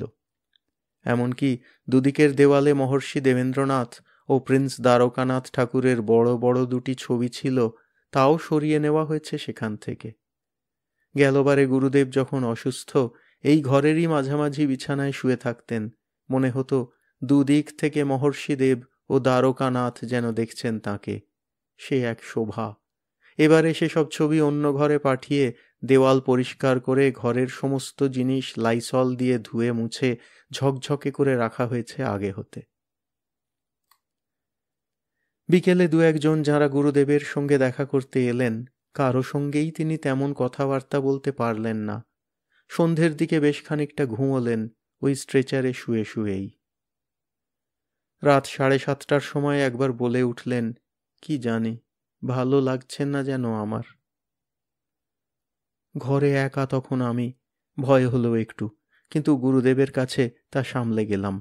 জানতাম তাঁর জন্য কেউ উতলা হয়ে পড়ে তা তিনি পছন্দ করেন না। মিনিট দুয়েক তাঁর পাশে বসে গায়ে হাত বুলিয়ে দিয়ে একবার এক ফাঁকে উঠে দরজা দিয়ে মুখ বাড়িয়ে পাশের ঘরে রথিদাকে ডেকে বললাম, গুরুদেব বলছেন তাঁর ভালো লাগছে না, একবার এ ঘরে আসুন। রথিদা এ ঘরে এলেন, ভান করলেন যেন এমনিই এসেছেন দেখতে। ডাক্তার রাম অধিকারী এলেন রথিদার সঙ্গে সঙ্গে। ইনি গুরুদেবের অসুস্থ অবস্থার শুরু হতেই আছেন সাথে সাথে। পাশের ঘরের ডাক্তাররা কেউ না কেউ সবসময়েই থাকতেন। আগের বারেও এমনি ব্যবস্থাই ছিল। গুরুদেবের আড়ালে সদা জাগ্রত হয়ে থাকতেন তাঁরা। ডাক্তার গুরুদেবের নাড়ি দেখলেন, ওষুধ খাওয়ালেন। বললেন ভয়ের কিছু নেই, কিন্তু খুবই দুর্বল হয়ে পড়েছেন। খানিক বাদে তাঁরা ঘর থেকে চলে গেলেন। মীরাদি এলেন। তিনি গুরুদেবের পাশে বসেই জিজ্ঞেস করলেন, বাবা, এখন তুমি কেমন আছো? মীরাদি অবশ্য এই কয় মিনিটের ব্যাপার জানতেন না। মীরাদি ট্রেনের ক্লান্তির কথা ভেবেই কথাটা জিজ্ঞেস করেছিলেন, কিন্তু ততক্ষণে গুরুদেব টের পেয়ে গিয়েছিলেন যে তিনি ভালো লাগছে না বলাতেই ডাক্তার, রথিদা সবাই এই ঘরে এ সময় এলেন, তাকে ওষুধ খাওয়ালেন ইত্যাদি। তাই মীরাদি যেই না জিজ্ঞাসা করলেন, বাবা এখন তুমি কেমন আছো, গুরুদেব অমনি চোখ বড় বড় করে কথাগুলোর উপর জোর দিয়ে বলে উঠলেন, খুব ভালো আছি, জিজ্ঞেস কর না ওই ওকে, বলে আমাকে আঙুল দিয়ে দেখিয়ে দিলেন। আমি পায়ে হাত বুলিয়ে দিতে লাগলাম। শরীর খারাপ লাগছে, বলেছেন, ডাক্তারকে খবর দিলাম, ওষুধ খাওয়ানো হলো, তাইতে আবার কি অভিমান। রাত্রে গুরুদেবকে স্ট্রেচার হতে তুলে খাটে শোয়ানো হলো। সে রাত্রে সারা রাত বেশ ভালোই ঘুমোলেন তিনি। পরদিন 26। গুরুদেব সকালে খুব প্রফুল্ল আছেন, ক্লান্তিটাও অনেকটা কেটে গেছে। রাত্রে ভালো ঘুম হওয়াতে বেশ বিশ্রামও হয়েছিল। আমাদের সঙ্গে অনেক কথা বললেন। সমরেন্দ্রনাথ, অবনীন্দ্রনাথ, চারুবাবু, অমিয়বাবু এরা অনেকে এলেন। অবনীন্দ্রনাথ আজ খুব খুশি। গুরুদেবকে হাসি মুখে দেখলে তাঁর আনন্দের সীমা থাকে না। কাল একবার দরজায় উঁকি মেরে ক্লান্ত গুরুদেবকে ওইভাবে শোয়া অবস্থায় দেখে বারান্দার এ মাথা ও মাথা বার কয়েক ঘুরে ছটফট করতে করতে নেমে চলে গিয়েছিলেন। গতবারই গুরুদেবের অসুখের সময়ও দেখেছি। রোজ সকালে বিকেলে আসতেন এ বাড়িতে, না এসে থাকতে পারতেন না। বারান্দায় বসে খবর নিতেন গুরুদেবের। ভালো বা মন্দ খবর বুঝে খানিক আমাদের সঙ্গে গল্প করতেন, নয়তো খানিক ছটফট করতেন, পরে চলে যেতেন। গুরুদেবের ঘরে ঢুকতেন না বড়। আজ বারান্দায় উঠেই ইশারায় শুধলেন কি কেমন অবস্থা ঘরের। বললাম খুব ভালো। তখন অবনীন্দ্রনাথ হাসতে হাসতে ঢুকলেন গুরুদেবের ঘরে। ঘরোয়ার গল্প নিয়েই বললেন গুরুদেব, অবন, আজকের দিনে আমাকে এমন রূপ দেওয়া এ আর কারো দ্বারা সম্ভব হতো না। সবাই আমাকে ছিন্ন ভিন্ন করেছে, আমাকে স্তুতি করতে গিয়ে আসল আমাকে ধরতে পারেনি। তোমার মুখ দিয়ে এতদিনে সবাই জানবে তোমাদের রবি কাকাকে। সে যুগের নানা গল্প হতে হতে খুড়ো ভাইপো জমে গেলেন। অবনীন্দ্রনাথ বললেন, তোমার মনে আছে রবি কাকা সেই গল্প? চারদিকে ঝমাঝম বৃষ্টি, মালগাড়ির নিচে বসে কুলি মজুরদের নিয়ে মিটিং করা হচ্ছে, এমন সময় ইঞ্জিন এসে গাড়ি টানতে শুরু করলে। তাঁদের হাসিতে ঘর ভরে উঠল। গুরুদেব বললেন, তোমার মনে আছে অবন, খবর পেয়ে এক ভদ্রলোকের বাড়িতে চাঁদা তুলতে গেলুম। অন্ধকার সিঁড়ি, অতি কষ্টে উপরে উঠে দেখি একটা ছোট ঘরে একটা ছোট কাঠের বাক্সের সামনে এক ভদ্রলোক বসে। আমাদের দলবল দেখে তখুনি 500 টাকা দিয়ে আমাদের বিদেয় করে দিয়ে যেন বাঁচলেন। কেন টাকা দিলেন, কাকে টাকা দিলেন, সেসবের খোঁজ নেবারও দরকার মনে করলেন না।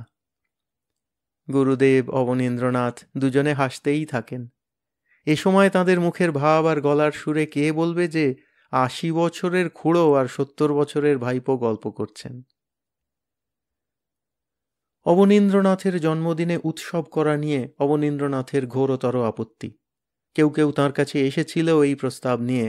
তারা আসতেই তিনি তেড়ে উঠেছেন, বলেছেন, আগে সিঁড়ি দিয়ে নিচে নামো, তারপর তোমাদের কথা শুনব। এরপরে কেউ আর সাহস করেননি তাঁর কাছে এগোতে। অথচ গুরুদেবের ইচ্ছা এবারে বিশেষভাবে অবনীন্দ্রনাথের জন্ম উৎসব করুক জনসাধারণে। কিন্তু যাকে নিয়ে ব্যাপার তাকে বলতে যাবে কে? আমাকেও বলে দিয়েছিলেন গুরুদেব, অবনকে গিয়ে বলিস যে আমি বলে পাঠিয়েছি, সে যেন রাজি হয়। শেষ পর্যন্ত নন্দদাকেও পাঠিয়েছিলেন গুরুদেব কলকাতায়। অবনীন্দ্রনাথ দক্ষিণের বারান্দায় আপন চেয়ারে বসে দুহাতে পুতুল গড়ছেন, মুখে মোটা চুরুট। নন্দদা এলেন, অনেকখানি দূরে একটা মোড়ার উপরে বসলেন। অবনীন্দ্রনাথ চশমার ফাঁক দিয়ে একবার দেখলেন নন্দদাকে, বুঝলেন নন্দদা কেন এসেছেন এখানে। নন্দদাও দেখলেন অবনীন্দ্রনাথ বুঝে নিয়েছেন তার আসার কারণ। দুজনেই চুপচাপ। অবনীন্দ্রনাথ এক মনে পুতুল গড়তেই লাগলেন। মুখের চুরুট নিভে গেছে। বসে বসে এক সময় নন্দদা সেখানেই মাটিতে হাত ঠেকিয়ে প্রণাম জানিয়ে এক পায়ে দু পায়ে সরে গেলেন। আমি আগাগোড়া দেখছিলাম। যাবার সময় নন্দদা ইশারায় বলে গেলেন, আমি পারবো না বলতে, যা বলবার তুমিই বলো। নন্দদা চলে যেতে হাতের পুতুল রেখে অবনীন্দ্রনাথ হেসে উঠলেন, বললেন, মজাটা দেখলে? বলতেই দিলুম না ওকে কিছু। বলে দেশলাই জ্বালিয়ে সিগার ধরিয়ে ধোঁয়া ছাড়তে লাগলেন আর মিটিমিটি হাসতে লাগলেন। ব্যাপারটা সব বলেছিলাম গুরুদেবকে আজই সকালে। গুরুদেব এক ধমক দিলেন অবনীন্দ্রনাথকে, মা যেমন দেয় তাঁর বেয়াড়া ছেলেকে। বললেন, অবন, তোমার এতে আপত্তির মানে কি? দেশের লোক যদি চায় কিছু করতে, তোমার তো তাতে হাত নেই। অবনীন্দ্রনাথ আর কি করেন, ছোট ছেলে বকুনি খেলে যেমন মুখের ভাবখানা হয় তেমনি মুখখানা হয়ে গেল তাঁর। মাথা চুলকোতে চুলকোতে বললেন, তা আদেশ যখন করছো, মালা চন্দন পরবো, ফোঁটানাটা কাটবো, তবে কোথাও যেতে পারবো না কিন্তু, বলেই অবনীন্দ্রনাথ গুরুদেবকে প্রণাম করে পড়ি কি মরি একরকম ছুটেই সে ঘর ছেড়ে পালালেন। পাছে রবি কাকা আরও কিছু আদেশ করে বসেন। দেখে গুরুদেব হেসে উঠলেন, বললেন, পাগলা বেগতিক দেখে পালালো। চারুবাবু, অমিয়বাবু ও ঘরে আর যারা ছিলেন সবাইকে উদ্দেশ্য করে গুরুদেব বললেন, অবন কিছু চায় না, জীবনে চায়নি কিছু, কিন্তু এই একটি লোক যে শিল্প জগতে যুগ প্রবর্তন করেছে, দেশের সব রুচি বদলে দিয়েছে, তাই বলছি, একে যদি তোমরা বাদ দাও তবে সব বৃথা। তারপর তাঁদের সঙ্গে ঘরোয়ার কথা উঠল। গুরুদেব বললেন, অবনের গল্প যখন শুনি মনে হয় তখন কত সহজভাবে নতুন জীবন চালনা করে গেছি, কিছু ভাবতে হতো না। এখন সময়টা যেন পূর্ণ হয়ে গেছে, আর নতুন কোনো উত্তেজনা নেই। তখন প্রতিটি দিন নতুন ছিল। সে কি আশ্চর্য যুগ! অবনের গল্প পড়ে আশ্চর্য হয়ে যাবে তোমরা সবাই। তখন মানুষ নতুন করে নানা বিষয়ে রিয়ালাইজ করছে, কোনো ভয় ডর নেই। অথচ দেখো, তখন অবনরা ছোট ছিল, সাহসও তত ছিল না বললেই হয়। কিন্তু কি করবে, আমার প্রতি সম্মান বলো, ভালোবাসা বলো, ছাড়তে পারে না। কখন কি কাণ্ড হবে, পুলিশ এলো, সব ভয়ে ভয়ে কাটাচ্ছে। সে এক নতুন রকমের লাইফের আত্মোপলব্ধি। এই বইটা বের হলে একটা সময়কার ইতিহাস জানতে পারবে। অবনের কথায় যা ছবি আছে সেই ঢের। এখন আমরা ভগ্নদূতের মতো চললুম। যৌবনের কি দীপ্তি ছিল, অনুভব করতুম নিজের ভিতরকার একটা তেজ। এখন সব কৃত্রিম, দেখতে পাই তো, বানিয়ে বানিয়ে সব কথা কয়, ভালো লাগে না। দুপুরেও গুরুদেব ভালোই ছিলেন। বিকেলে 4:30 সময় 50 সিসি গ্লুকোজ ইঞ্জেকশন দেয়া হলো ডান হাতের শিরায়। গুরুদেবের বেশ একটু লেগেছিল। রানিদি নুনের পুঁটলির সেঁক দিতে লাগলেন হাতে, আমিও ছিলাম কাছে। গুরুদেব বললেন, দ্বিতীয়া গেল সব জ্বলিয়া। বলতে বলতে হঠাৎ তাঁর সারা শরীরে ভীষণ কাঁপুনি উঠল। কম্বল চাপা দিয়ে 3-4 জনে চেপে ধরে রইলাম। আধ ঘন্টার উপরে ঠক ঠক করে কাঁপলেন গুরুদেব, তারপর ঘুমিয়ে পড়লেন। ইঞ্জেকশনের জন্যই এই কাঁপুনি হয়েছিল। গুরুদেব খুবই কষ্ট পেলেন আজ। জ্বরও 102.4 অবধি উঠল। সারা রাত গুরুদেবের একটানা ঘুমের মধ্যেই কেটে গেল। আজ 27। সকালে গুরুদেব একটি কবিতা মুখে মুখে বললেন, আমি লিখে নিলাম। প্রথম দিনের সূর্য প্রশ্ন করেছিল সত্তার নূতন আবির্ভাবে, কে তুমি? মেলেনি উত্তর।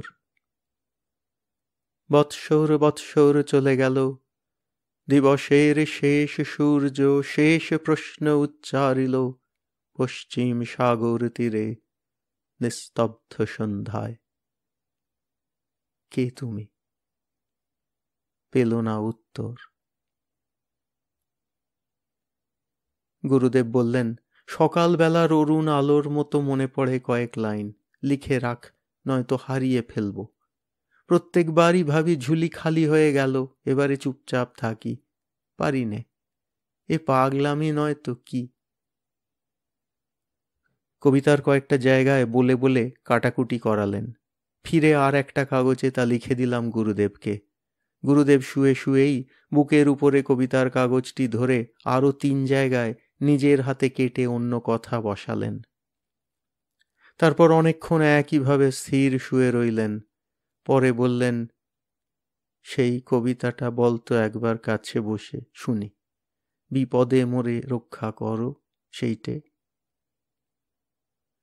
গুরুদেবের কাছে বসে বলতে লাগলাম, বিপদে মোরে রক্ষা করো, এ নহে মোর প্রার্থনা, বিপদে আমি না যেন করি ভয়, দুঃখ তাপে ব্যথিত চিতে নাই বা দিলে সান্ত্বনা। আর মনে আসছে না, কিছুতেই মনে আসছে না। অথচ এত পরিচিত কবিতা ঠিক এই মুহূর্তেই কি করে ভুলে গেলাম জানি না। গুরুদেব কান পেতে আছেন, দুঃখে শ্বাস রোধ হয়ে এলো আমার। কি করি? মনে হলো গুরুদেবের কবিতা ওর কণ্ঠস্থ থাকে বেশিরভাগই। দৌড়ে গিয়ে ওকে ডেকে আনলাম। উনি বলতে লাগলেন, দুঃখ তাপে ব্যথিত চিতে নাই বা দিলে সান্ত্বনা, দুঃখে যেন করিতে পারি জয়। সহায় মোর না যদি জুটে, নিজের বল না যেন টুটে, সংসারেতে ঘটিলে ক্ষতি। আটকে গেলেন উনিও। বারান্দা দিয়ে অমিতাদি যাচ্ছিলেন, উনি তাকে ধরে এনে বসালেন। অমিতাদিও সবটা মনে আনতে পারলেন না আজ। সেদিন যে কি হলো সকলের, বড় অসহায় অবস্থা আমাদের। ততক্ষণে উনি অন্য ঘর থেকে গীতাঞ্জলি নিয়ে এসেছেন, বই খুলে পড়া হলো কবিতা। গুরুদেব তেমনি স্থির হয়ে আছেন। খানিক পরে এক এক করে সবাই ঘর হতে বেরিয়ে গেলেন। আরও কিছুক্ষণ কাটল, আমিও তেমনি স্থির বসে আছি। গুরুদেব চোখ মেললেন, বললেন, এই সব কবিতাগুলি মুখস্থ করে রেখে দিস, এগুলো মন্ত্রের মতন। রানীদি, বেবুদি, দেবেনবাবু ওরা অনেকে এলেন। গুরুদেবের বেশ প্রসন্ন ভাব। তিনি বললেন, ডাক্তাররা বড় বিপদে পড়েছে। কতভাবে রক্ত নিচ্ছে, পরীক্ষা করছে, কিন্তু কোনো দোষই পাচ্ছে না তাতে।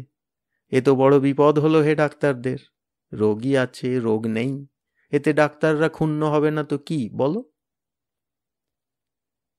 এই 1 বছর অসুস্থ অবস্থায় গুরুদেবের আধশোয়াভাবে বিছানায় শুয়ে ঘুমানো অভ্যেস ছিল। বিছানায় কোমর হতে ঘাড় অবধি অনেকগুলো বালিশ জড়ো করে রাখা হতো। হাঁটুর নিচেও সর্বদা একটা মোটা বালিশ থাকত। অপারেশনের পরে সোজা হয়ে শুয়ে থাকতে হবে কিছুদিন অবধি, তাই ডাক্তাররা বলেছিলেন এখন থেকে 2-1টা করে বালিশ কমিয়ে অভ্যেস করিয়ে নিতে হবে। আজ বিকেলে যখন পায়ের নিচের বালিশটা ঠিক করে দিতে যাই, তখন গুরুদেব বললেন, আর কেন? পা তুলে থাকা আমার চলবে না গো, উঁচু ঘাড়ও আমার আর সাজবে না। যে ঘাড় কোনোদিন নামাইনি, আজ ডাক্তাররা বলছে ঘাড় নামাও, পা সোজা করো। কি অধঃপতন হলো আমার বল দেখি।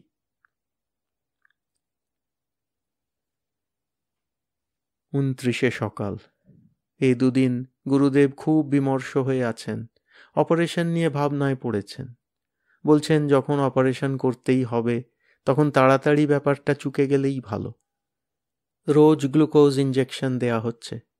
গুরুদেব ডাক্তারদের বলেন, বড় খোঁচার ভূমিকা স্বরূপ এই ছোট ছোট খোঁচা আর কতদিন চালাবে? আমরা সবাই জানি আগামীকাল অপারেশন হবে, কিন্তু গুরুদেবকে জানতে দেওয়া হয়নি তা। জ্যোতিদাকে ডেকে গুরুদেব নানাভাবে প্রশ্ন করেন, জ্যোতিদাও নানাভাবে এড়িয়ে যান, অন্য গল্প করেন, অপারেশনের সঠিক দিনটার কথা আর বলেন না, পাছে গুরুদেব কোনো রকম বিচলিত হয়ে পড়েন। গুরুদেব বললেন, আচ্ছা জ্যোতি, আমাকে বুঝিয়ে বলতো এই ব্যাপারে আমার কতদূর কি লাগবে, আমি সব বুঝে রাখতে চাই আগে থেকে। জ্যোতিদা বললেন, আপনি টেরও পাবেন না কিছু। এই তো রোজ গ্লুকোজ ইঞ্জেকশন দেয়া হচ্ছে, এই রকম একটা খোঁচার মতো হয়তো একবার একটু লাগবে। আপনি কিছু ভাববেন না এ নিয়ে। এমনও হতে পারে যে অপারেশন টেবিলে একদিকে অপারেশন হচ্ছে আর একদিকে আপনি কবিতা বলে যাচ্ছেন। গুরুদেব হাসলেন, বললেন, তাহলে তুমি বলতে চাইছো যে আমার কিছুই লাগবে না? জ্যোতিদা বললেন, একটুও না, আপনি নিশ্চিন্ত থাকুন। গুরুদেব আমাদের বললেন, তাহলে আজকে তোরা জ্যোতির এখানে আহারের ব্যবস্থাটা একটু ভালোভাবেই করিস। গুরুদেব জ্যোতিদার এইরকম হালকা কথাবার্তায় বেশ খুশি হয়ে ওঠেন। আজ বিকেলে গুরুদেব একটি কবিতা বললেন, লিখে নিলাম। কবিতাটি বলা শেষ হয়ে গেলে ধীরে ধীরে যেন আপন মনেই বললেন, ভয়কে ভয় করলেই ভয়। কবিতাটি পড়ে শোনালাম গুরুদেবকে। গুরুদেব মুখে বলে বলে কবিতা সংশোধন করালেন। আবার জায়গায় জায়গায় আমাকে বকুনিও দিলেন, বললেন, এ কি লিখেছ তুমি, ছন্দ মিলল কোথায়? আমি কলম হাতে নিয়ে বসে নিজের মনে হাসি, বলি, কবিতা কি লিখেছি কখনো যে ছন্দ বুঝব? গুরুদেব বললেন, তাহলে দেখছি এবার তোমাকে বুঝিয়ে ছাড়ব।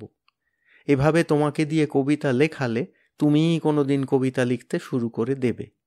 এখন তোমাকে আমি খাটাচ্ছি, তখন আমাকেই তুমি খাটিয়ে নেবে। 30শে জুলাই। আজই অপারেশন হবে গুরুদেবের। সকাল থেকে তারই তোড়জোড় চলছে। পাথরের ঘরের পূব দিকের লম্বা বারান্দার দক্ষিণ দিক ঘেঁষে অপারেশনের টেবিল সাজানো হয়েছে। অপারেশনের অন্যান্য জিনিসপত্র চারদিকে জায়গা মাফিক রাখা হয়েছে। ঘর বারান্দা ধোয়া মোছা হচ্ছে, সবকিছুই নিঃশব্দে হচ্ছে। গুরুদেব পাথরের ঘরে দক্ষিণ শিয়রি শুতেন। আজ কয়েকদিন যাবৎ খাট ঘুরিয়ে তাকে পূব শিয়রি করা হয়েছে। তাই মাথার কাছের বারান্দায় কি হচ্ছে না হচ্ছে তিনি কিছুই টের পাচ্ছেন না। আমাদের প্রাণ উদ্বেগে শঙ্কাতুর। কি জানি কি হবে। সবাই তো বলছেন ভয়ের কিছু নেই। গুরুদেব একবার জ্যোতিদাকে ডাকলেন, বললেন, আচ্ছা আমাকে বলো তো, ব্যাপারটা কবে করছো তোমরা? জ্যোতিদা বললেন, এই কাল কি পরশু, এখনো ঠিক হয়নি। ললিতবাবু যেদিন ভালো বুঝবেন সেদিনই হবে। গুরুদেবকে আজ তেমন প্রফুল্ল দেখাচ্ছে না যেন। গুরুদেব অনেকক্ষণ হল চুপ করে আছেন, কি যেন ভাবছেন। বুঝলাম কিছু কথা মনে এসেছে। কাগজ কলম নিয়ে পাশে বসলাম। আমাকে কাছে বসতে দেখে ইশারা করলেন, লেখো। আমি লিখে যেতে লাগলাম। গুরুদেব ধীরে ধীরে বলে যেতে লাগলেন, তোমার সৃষ্টির পথ রেখেছ আকীর্ণ করি বিচিত্র ছলনা জালে, হে ছলনাময়ী। মিথ্যা বিশ্বাসের ফাঁদ পেতেছ নিপুণ হাতে সরল জীবনে। এই প্রবঞ্চনা দিয়ে মহত্বেরে করেছ চিহ্নিত, তার তরে রাখনি গোপন রাত্রি।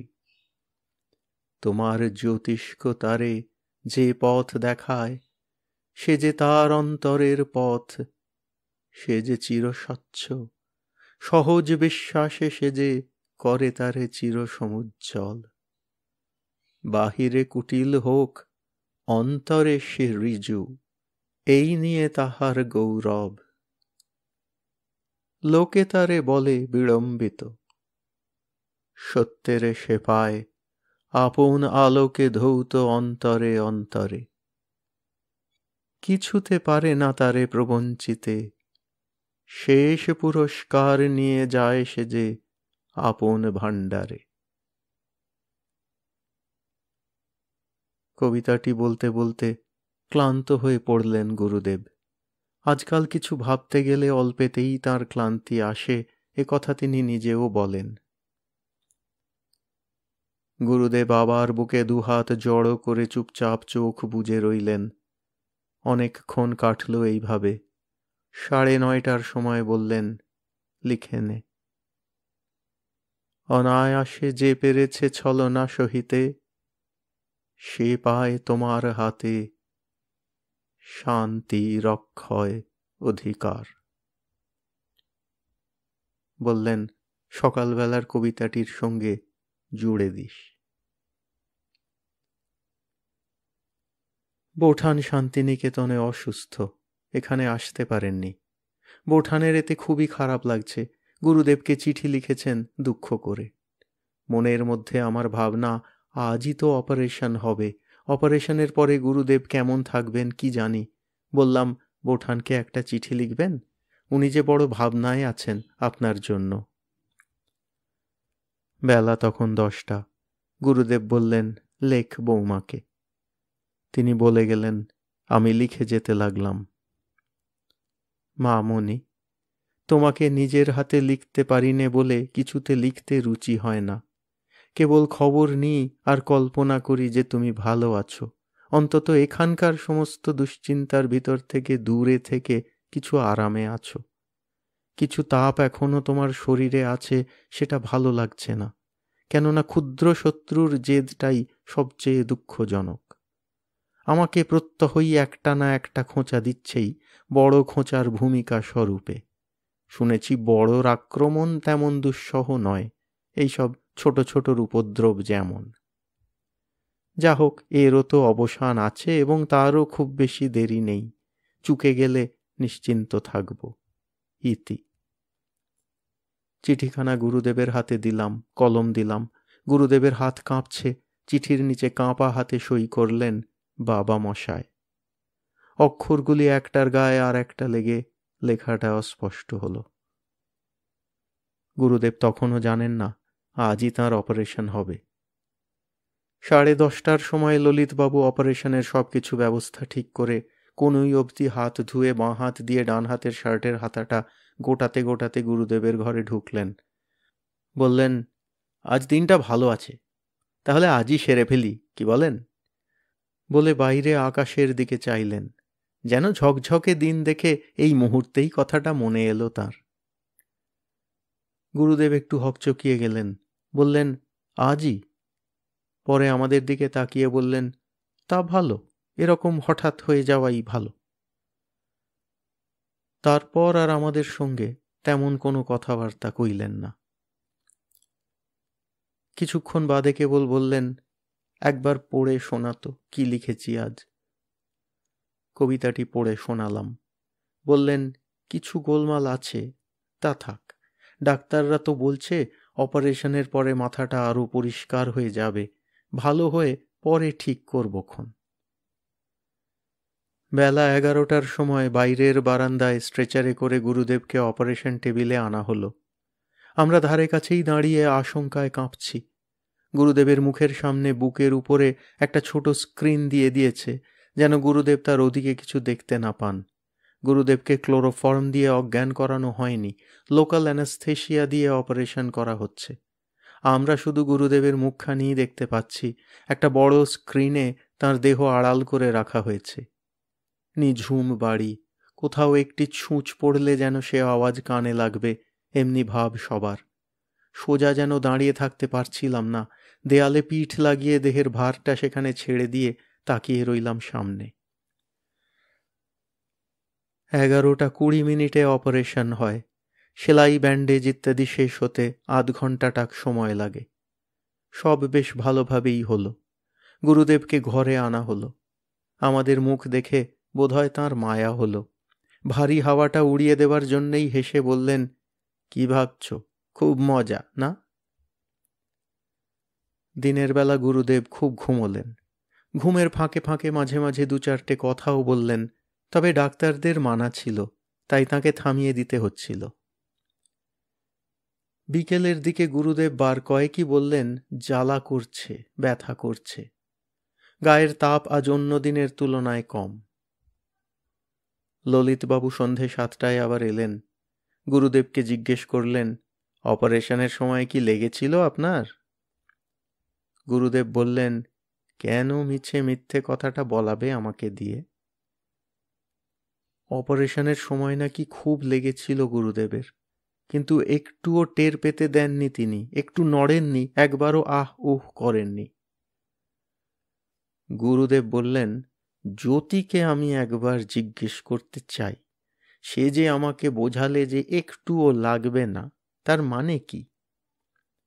এত কষ্টের মাঝেও হাসি ঠাট্টার সুরেই কথা বললেন গুরুদেব। ললিতবাবু বললেন, তা একরকম সব তো ভালোয় ভালোয় হয়ে গেল, কেবল জ্যোতির দুঃখ রয়ে গেল, আপনার কবিতাই বলা হলো না। গুরুদেব হাসলেন। ডাক্তাররা ঘর থেকে বেরিয়ে যাবার পর গুরুদেব বললেন, দ্বিতীয়া, জ্যোতি নাকি একটি কবিতার জন্য দুঃখ করছিল।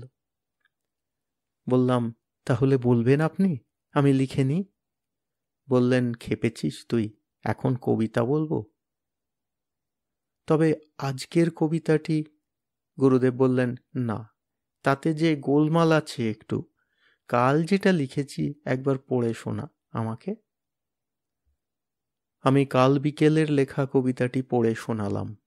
বললেন, ঠিক আছে, এটাই ঠিক হবে, লিখে জ্যোতিকে দে। আমি আলাদা একটি কাগজে লিখলাম, দুঃখের আঁধার রাত্রি বারে বারে এসেছে আমার দ্বারে, একমাত্র অস্ত্র তার দেখেছিনু, কষ্টের বিকৃত ভান, ত্রাসের বিকট ভঙ্গি যত, অন্ধকারে ছলনার ভূমিকা তাহার। যতবার ভয়ের মুখোশ তার করেছে বিশ্বাস, ততবার হয়েছে অনর্থ পরাজয়। এই হার জিত খেলা জীবনের মিথ্যা এ কুহক, শিশুকাল হতে বিজড়িত পদে পদে এই বিভীষিকা, দুঃখের পরিহাসে ভরা। ভয়ের বিচিত্র চলচ্ছবি, মৃত্যুর নিপুণ শিল্প বিকীর্ণ আধারে। পাশের ঘরে জ্যোতিদা, রথিদা, ডাক্তাররা ও আরো অনেকে বসেছিলেন। গিয়ে কবিতাটি জ্যোতিদার হাতে দিলাম। সবাই আনন্দে হৈ হৈ করে উঠলেন।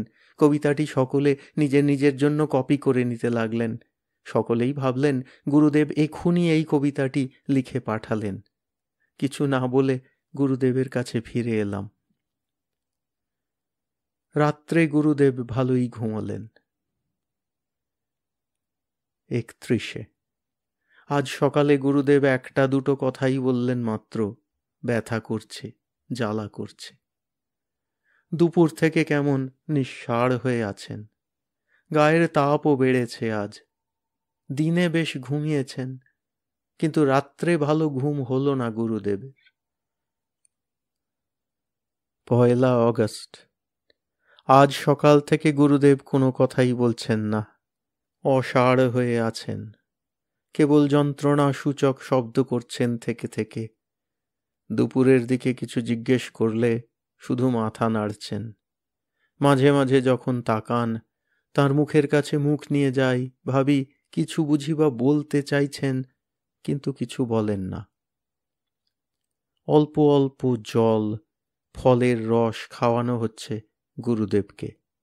ডাক্তাররা চিন্তিত, অন্য কোনো উপসর্গ আছে কিনা ধরতে পারছেন না। সারাদিন ডাক্তারদের আনাগোনা পরামর্শ ফিসফাস চলেইছে। এদিক ওদিক যেতে আসতে পাশের ঘরের কথা কিছু কিছু কানে আসছে। বড় ভাবনা হলো, ভীত হয়ে পড়লাম। 2 কাল রাতটা নানা রকম ভয় ভাবনাতে কাটল। গুরুদেব কেমন যেন আচ্ছন্ন হয়েছিলেন সারা রাত। আজ সকালে কথা 2-4টে যা বলছেন পরিষ্কার। কিছু খাওয়াতে গেলে বিরক্তি প্রকাশ করেন, বলেন, আহ, আমাকে আর জ্বালাস নে তোরা। আজ গুরুদেবের মুখে এরকম কথা শুনেও কত ভালো লাগছে। এই দুদিন যেন দম আটকে আসছিল সবার। বললাম, কষ্ট হচ্ছে কিছু? তিনি বললেন, কি কি করতে পারবে তুমি? চুপ করে থাকো। একজন ডাক্তার জিজ্ঞেস করলেন, কি রকম কষ্ট হচ্ছে আপনার? গুরুদেব স্নিগ্ধ হাসি হেসে বললেন, এর কি কোনো বর্ণনা আছে? দুপুর হতে গুরুদেব আবার আচ্ছন্ন হয়ে পড়লেন। সারা রাত এইভাবেই কাটল। বিধানবাবু এসেছিলেন। গুরুদেবের খুব হিক্কা উঠছে, মাঝে মাঝে কাশিও আসছে। 3 সকালে শান্তিনিকেতনে ফোন করা হলো বোঠানকে এখানে চলে আসবার জন্য। কাল রাত্রে গুরুদেবের অবস্থা সংকটজনকই ছিল। আজ যেন একটু ভালো, মানে ওষুধ বা কিছু খাওয়াতে গেলে যে বিরক্ত হচ্ছেন সেটা বুঝিয়ে দিচ্ছেন। দুপুর হতে আবার অন্য দিনের মতো আচ্ছন্ন হলেন। সন্ধ্যের ট্রেনে শান্তিনিকেতনের ডাক্তারবাবুকে নিয়ে বোঠান এলেন। বোঠানের শরীরের অবস্থাও খুব খারাপ। রাতটা গুরুদেবের ভালো কাটল না মোটেই। 4 ভোরবেলা অল্পক্ষণের জন্য গুরুদেব একটু আধটু কথা বললেন। ডাকলে বা কিছু খেতে বললে সাড়াও দিলেন, কিন্তু এর বেশি কিছু নয়। সকালে একবার ফিডিং কাপে করে মুখে কফি ঢেলে দিলাম। বেশ 4 আউন্সের মতো কফি খেলেন। বোঠান এসে গুরুদেবের কানের কাছে মুখ নিয়ে ডাকলেন, বাবা মশায়, আমি এসেছি, আমি বৌমা, বাবা মশায়। গুরুদেব বুঝতে পারলেন। একবার চোখ দুটি জোর করে টেনে বোঠানের দিকে তাকালেন আর মাথা নাড়লেন। ডাক্তাররা দুবেলাই আসছেন যাচ্ছেন। তাদের মধ্যে 2-3 জন ডাক্তার দিনরাত বাড়িতেই থাকছেন। রাত্রি 10:30টার সময় একবার খুব ভয় হলো গুরুদেবের অবস্থা দেখে। তখনই ইন্দুবাবুকে ফোন করে আনানো হলো। ওষুধপথ্য সবই তো নিয়ম মতো পড়ছে, কিন্তু রোগের উপশম কই? রোজই কিছু না কিছু একটা নতুন উপসর্গ জুটছে। জ্বরও বেড়েই চলেছে। ক্রমেই গুরুদেব দুর্বল হয়ে পড়ছেন। রাত 11টার সময় একবার ডান হাতখানি তুলে আঙুল ঘুরিয়ে আবছা স্বরে বললেন, কি হবে কিছু বুঝতে পারছি নে, কি হবে। ওই পর্যন্তই, তারপর সারা রাত্রে আর কোনো কথা নেই। 5ই সারাদিন গুরুদেব সেই একই রকম অবস্থায়। সন্ধে স্যার নীলরতনকে নিয়ে বিধানবাবু এলেন। আজ আর ডাকলেও গুরুদেবের কাছ থেকে সাড়া পাওয়া যাচ্ছে না। স্যার নীলরতন গুরুদেবের পাশে বসে তাঁকে দেখলেন, তাঁর অবস্থা শুনলেন অন্য ডাক্তারদের কাছ থেকে, কিছু বললেন না। যতক্ষণ স্যার নীলরতন গুরুদেবের পাশে বসেছিলেন, সারাক্ষণ গুরুদেবের ডান হাতখানির উপর তিনি হাত বুলোচ্ছিলেন। যাবার সময় স্যার নীলরতন গুরুদেবের মাথার কাছ পর্যন্ত এসে একবার ঘুরে দাঁড়ালেন, গুরুদেবকে আবার খানিক দেখলেন, তারপর দরজা পেরিয়ে বাইরে চলে গেলেন। কি তাঁর মনে ছিল কি জানি, কিন্তু যাবার সময় তাঁর ঘুরে দাঁড়িয়ে গুরুদেবকে আর একবার দেখে নেবার সেই ভঙ্গিটির মানে যেন অতি স্পষ্ট হয়ে গেল আমাদের কাছে। রাত্রে স্যালাইন দেয়া হলো গুরুদেবকে, অক্সিজেনও আনিয়ে রাখা হয়েছে। নাকটি কেমন যেন বাঁদিকে একটু হেলে গেছে, গাল দুটি ফুলেছে, বাঁ চোখ ছোট ও লাল হয়ে গেছে। পায়ের আঙুলে ও হাতের আঙুলে ঘাম ঘাম মতো হচ্ছে। ললিতবাবু আজ অপারেশনের একটা সেলাই খুলে দিয়ে গেলেন দিনের বেলা। আজ 6ই। সকাল হতে বাড়ি লোকে লোকারণ্য। গত কয়দিন হতেই লোকজনের ভিড় চলছিল, কিন্তু আজ আর ঠেকিয়ে রাখা যাচ্ছে না কাউকে। আজ আবার পূর্ণিমা, আজকের দিনটা যদি কোনো রকম করে কেটে যায় তবে হয়তো ভরসা পাওয়া যাবে, কিন্তু সে ভরসাই যে কম। গুরুদেব এক একবার খুব জোরে কেশে উঠছেন, থেকে থেকে হিক্কাও সমানে চলেছে। আজ আর গুরুদেবের কোনো সাড়া শব্দ নেই। সকালে বোঠান একবার গুরুদেবের কানের কাছে মুখ নিয়ে ডাকলেন, বাবা মশায়, বাবা মশায়, বাবা মশায়, বাবা মশায়। গুরুদেব একবার সাড়া দিলেন এবং তাকালেন। কাল রাত থেকে অনেক সময় তাকিয়ে থাকেন, যেন কোথায় তাকিয়ে আছেন বোঝা যায় না।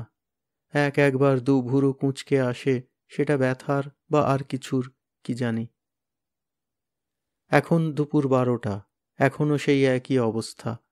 মুখে জল বা ফলের রস একটু একটু দেওয়া হচ্ছে, কিন্তু বেশি দিতে ভয় হয়, কখন হিক্কা উঠবে আর বিষম লাগবে। কাশিও আছে খুব। বিকেলও কাটল একইভাবে। সন্ধে হতে অনেকেই গুরুদেবের ঘরে এসে তাঁকে দেখে যেতে লাগলেন।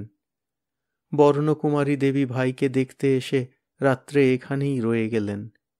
একবার করে বর্ণকুমারী দেবী কাঁপতে কাঁপতে এ ঘরে আসেন ভাইকে দেখতে, সামনে আর আসতে পারেন না, গুরুদেবের মাথার কাছ হতেই ফিরে যান, আবার আসেন। গুরুদেবের শিয়র বরাবর বাইরে পূবের আকাশে পূর্ণিমার ভরা চাঁদ। গুরুদেবের পায়ের কাছে বসে দেখি পরিপূর্ণ ছবি একখানি। এই ছবিখানি যেন আজকের জন্যই দরকার ছিল, এমনটিই হবার কথা ছিল। রাত 12টায় গুরুদেবের অবস্থা খুব অবনতির দিকে গেল। 7ই অগস্ট 1941 সাল, শ্রাবণ মাসের 22 আজ। ভোর 4টে হতে মোটরের আনাগোনা জোড়াসাঁকোর সরু গলিতে। নিকট আত্মীয়, বন্ধু, পরিজন, প্রিয়জন সব আসছেন দলে দলে। পূবের আকাশ ফর্সা হল। অমেয়াদি চাঁপা ফুল অঞ্জলি ভরে এনে দিলেন। সাদা শাল দিয়ে ঢাকা গুরুদেবের পা দুখানির উপর ফুলগুলি ছড়িয়ে দিলাম। বেলা 7টায় রামানন্দবাবু গুরুদেবের খাটের পাশে দাঁড়িয়ে উপাসনা করলেন। শাস্ত্রীমশায় পায়ের কাছে বসে মন্ত্র পড়লেন। ওং পিতানৌ হসি পিতানৌ বোধি নমস্তেস্তু মামা হিংসে বিশ্বানি দেব সবিতর দুরিতানি পরাসুভ যদ্ভদ্রং তন্ন আসুভ। নমঃ সংভবায় চ ময়োভবায় চ নমঃ শঙ্করায় চ ময়স্করায় চ নমঃ শিবায় চ শিবতরায় চ। এ মন্ত্র গুরুদেবের মুখে কতবার শুনেছি। বাইরের বারান্দায় ধীরে ধীরে মৃদু কণ্ঠে কে যেন গাইছেন গান। খেয়ে যায় অমৃত ধাম যাত্রী। চেষ্টা করেও নিজেকে সামলে রাখা যাচ্ছে না। বেলা 9টায় অক্সিজেন দেওয়া শুরু হলো। নিঃশ্বাস সেই একইভাবে পড়ছে, ক্ষীণ শব্দ নিঃশ্বাসে। সেই ক্ষীণ শ্বাস ক্ষীণতর হয়ে এলো। গুরুদেবের দুপায়ের তলায় দুহাত রেখে বসে আছি। পায়ের উষ্ণতা কমে আসতে লাগল। বেলা দ্বিপ্রহরে 12:10 গুরুদেবের শেষ নিঃশ্বাস পড়ল। বাইরে জনতার দারুণ কোলাহল। তারা শেষবারের মতো একবার দেখবে গুরুদেবকে। গুরুদেবকে সাদা বেনারসি জোড় পরিয়ে সাজানো হলো। কোঁচানো ধুতি, গরদের পাঞ্জাবি, পাট করা চাদর গলার নিচ থেকে পা পর্যন্ত ঝোলানো, কপালে চন্দন, গলায় গোড়ে মালা, দুপাশে রাশি রাশি শ্বেত কমল রজনীগন্ধা।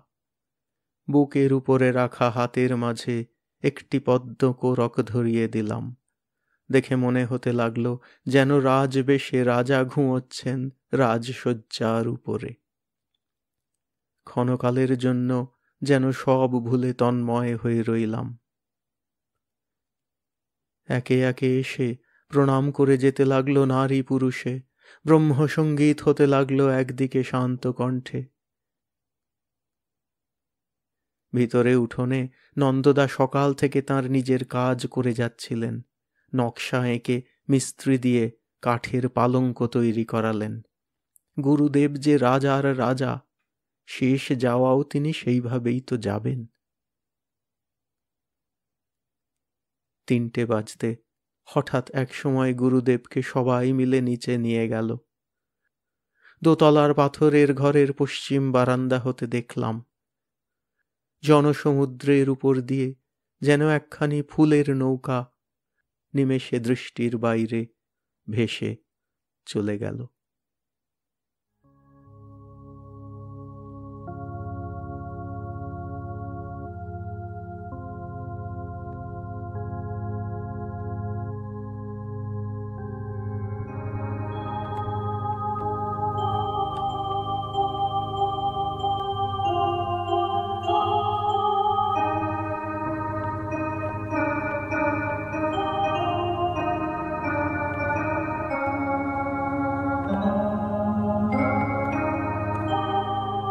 আপনাদের মতামত আমাদের জানাতে ভুলবেন না কিন্তু শ্রোতা বন্ধুরা।